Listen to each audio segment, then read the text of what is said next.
அஜித் அப்படின்னு சொன்னாவே இவங்களை பத்தி என்ன எப்படிலாம் புகழலாம் அப்படின்னு தான் எல்லாருமே யோசிச்சுட்டு இருப்பாங்க போல. ஸோ அடுத்தடுத்த பிரபலங்கள் இவங்க கூட ஒர்க் பண்ணவங்க எல்லாருமே அஜித் அவர்களை பத்தி எப்போதுமே பெருமையான விஷயங்கள், அவங்கள பத்தி சூப்பரான விஷயங்கள் தான் ஷேர் பண்ணுவாங்க. ஸோ அப்படி இருக்கும்போது நடிகர் சூரியும் ரீசெண்டா அஜித் கூட அவங்க ஒர்க் பண்ண மூவியை பத்தியும் அண்ட் அப்ப நடந்த ஒரு இன்சிடென்ட் பத்தியும் சொல்லியிருக்காங்க.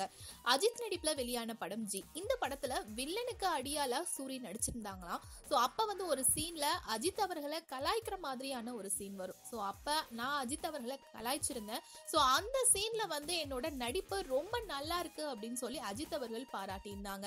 இவ்வளோ பெரிய நடிகர் ஒரு சாதாரண நடிகரான என்ன வந்து நான் கலாய்ச்சது ரொம்பவே நல்லா இருக்கு அப்படின்னு சொல்லி பாராட்டுறதெல்லாம் ரொம்ப பெரிய விஷயம் அப்படின்னு சொல்லி அஜித் அவர்களுடைய பெருமை, அவங்களுடைய குட் குவாலிட்டிஸ் பத்தி பேசியிருக்காங்க ரீசெண்டா ஒரு இன்டர்வியூல. இந்த மாதிரியான நிறைய சினிமா அப்டேட்ஸ் தெரிஞ்சுக்க ஃபில்மி ஃபோக்கஸ் சப்ஸ்கிரைப் பண்ணுங்க.